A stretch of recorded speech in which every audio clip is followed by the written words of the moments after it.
Recently, I received a note from one Michael Burden, who's a teacher at St Clair's College at Waverley in Sydney's eastern suburbs. Michael wrote to tell me about a project being undertaken by some of the school's students. It's called The Lost Diggers of Fromelle. The students, with the support of the author Patrick Lindsey, Graham and I both know him, he's a good fellow, are making a documentary on the Battle of Fromelle, with a specific focus on the impact the battle had on the women left behind. Now, Fromelle was the first major battle fought by Australian troops on the Western Front during World War I. It lasted just 12 hours. Yet in that time, the Australians suffered more than 5,500 casualties. Nearly 2,000 were killed. And the dead were left where they fell. The British commanders refused to allow the Australians to recover the bodies of their mates. In fact, 23 Australians were killed trying to do just that. So the bodies remained there in a mass grave for more than 90 years until a man called Lambeth Engels entered the picture. More on him in a moment. But to find out more about all of this, the documentary, or to make a donation, and that's what I want you to do, go to australianculturalfund.org.au, look for the search button on the right-hand side and put in The Lost Diggers of Fromelle. Lily Whitaker is one of the St Clair's College students involved in the project. I just love these stories we do of young people doing us proud and respecting our history. So let's hear more. This is Lily right here. Good morning. Oh, well, good morning, good evening. She's got me a bit nervous. Hey, tell us, take us through the history of your involvement in this documentary. Well, originally it just started off as a Year 9 history project, and none of the girls had any idea of the Battle of Fromelle before. So after learning more about that, we learnt how this battle really was so poorly planned and never really should have gone ahead. Yeah, we learnt more about So you did all this research into the mass grave, and what did you know when you started and what did you find out? Well, we found out that the Australian soldiers were ordered to charge across 400 metres of flat land, also known as no man's land, towards the German soldiers where they were on slightly elevated land, giving them a greater advantage point, and how the German soldiers had been settling in for 2 years and the Australian soldiers had only been there for a few days, which didn't give them much of an advantage either. So, Graham, what's happened here is these students... How old are you, Lily? I'm 15. 15. And you created profiles, as I understand it, of all these soldiers based just on their names. Yes, that's true. How many profiles? I think there was around 10 or so because we did them in groups at school. But you profiled a man called Ernest Gent. Tell us about him.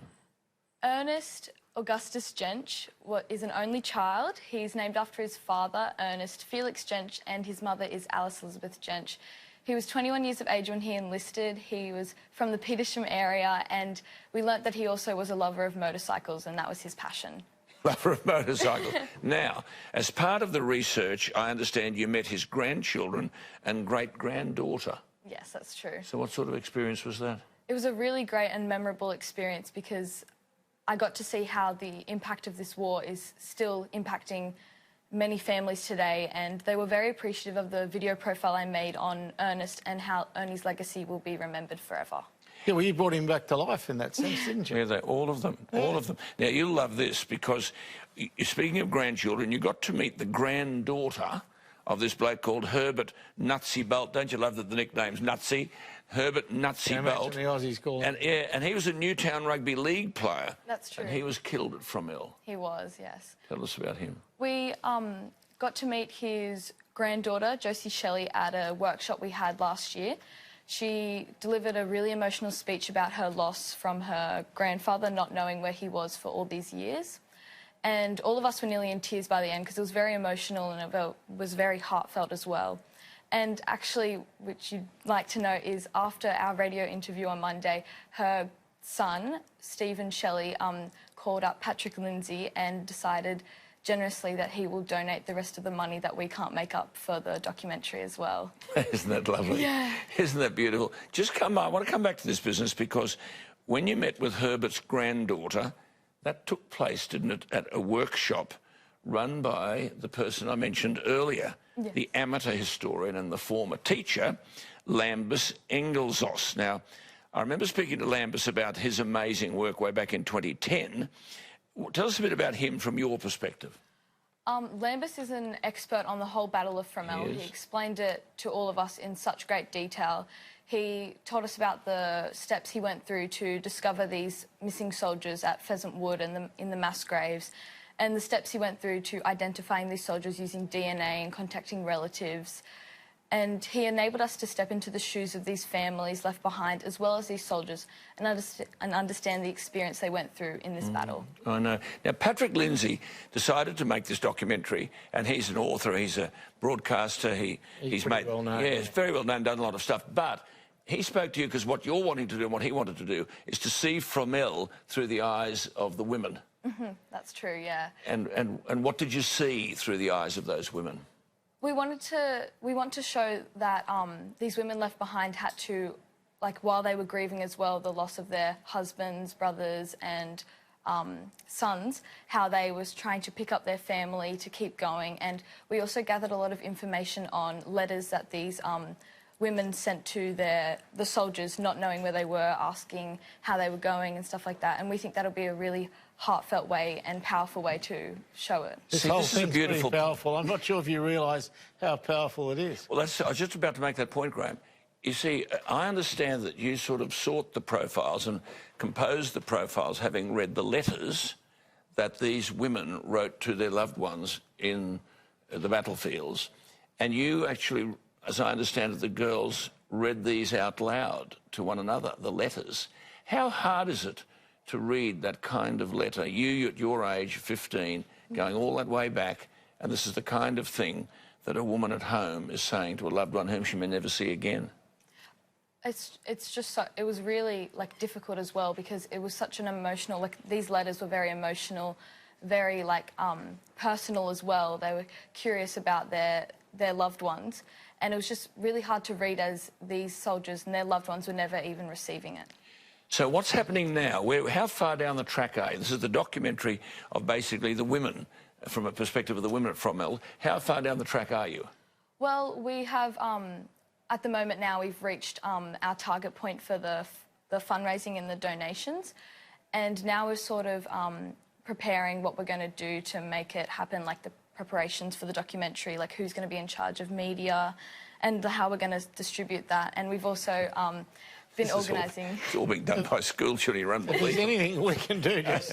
this is fabulous. I might say something, by the way. You're the most impressive 15-year-old girl I've ever met. Thank you very much. It's quite extraordinary. Beautiful, isn't it? So all the money you've raised is going to the documentary. Yes. And that you'll just explain to our viewers where you are going, though. Oh, sure.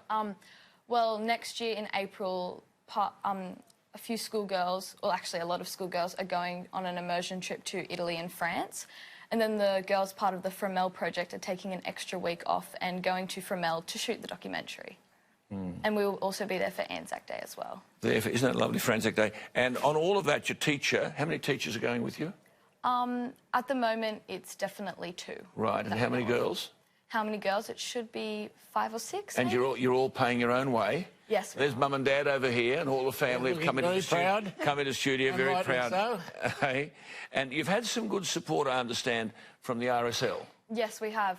We've the RSL clubs that have been on board are Campsie, Club Rivers at Riverwood, Kingsgrove, Earlwood/Bardwell Park, South Hurstville, North Bondi and Bondi Junction Waverley. They've all helped us get it started.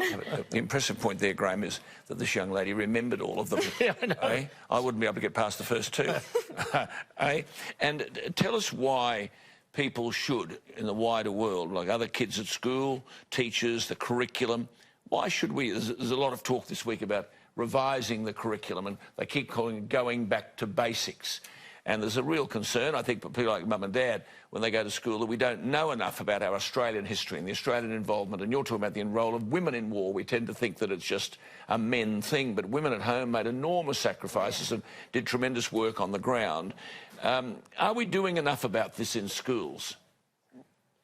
No, I don't think so. I think we need to, because mostly in history lessons we're just reading off a piece of paper and we just see, for example, like 2,000 killed in the Battle of Fromelle. But this way we learn about these soldiers individually, and we're learning that it's not just a number. These are actual individual people, not much older than us, girls that are studying it. Right. And it makes it more real.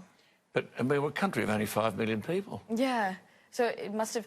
I think I learnt that in World War I, 1 out of 4 families lost a loved one. And I think, are you able at 15 to transpose all of that today and think, well, what would be the reaction of the Australian people today if that kind of personal devastation overtook the nation? It would be devastating. It would be absolutely devastating because there'd be so many families, so many loved ones, just people you know.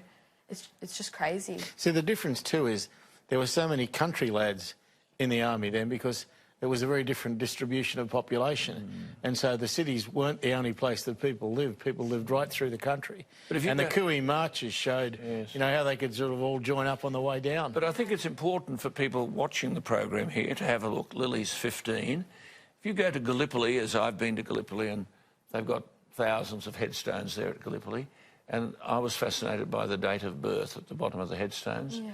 And many of these young people told lies about their age. They responded to the call, and 15 and 16 years of age. Yeah. It's hard to believe, isn't it? It is. It's a very young age. They just wanted to serve their country and, like, respond to the call. Yeah. They didn't know where they were Brendan going. Nelson told me there was one 14-year-old died at Gallipoli. Yeah, they didn't know where they were going or what was being asked of them. So now, when it's all put together, when you've got the documentary done, what do you hope to do with it? Well, we're sort of trying to sort that out now, doing our outreach program, getting it out, distributing it well enough. And we want to distribute it to schools and companies, and we just want it to be remembered that the sacrifice these men made, and especially the women and families left behind, are remembered as well through this documentary. You're an angel. You're an angel, isn't she, a dear little thing? That's Lily Whitaker, and what wonderful work from St Clair's College at Waverley in Sydney. And when the documentary's complete, you'll be back on TV here and we'll be able to talk about it and show aspects of it. We're very proud. Look, it's inspirational, actually, for older people like us to know that there is a generation here, like these young people, who do respect the sacrifices and the history of their country. So we're grateful for that. Thank you for talking and sharing. Thank you very much for having me. Isn't she sweet? It was a great pleasure, actually. I've really enjoyed it. Thank you. I don't enjoy sitting next to him most of the time, but this has been a good part of the evening. Yes, I needed one. I need someone who's respectful, Lily, and I'm grateful for that. There she is. Her name is Lily Whitaker.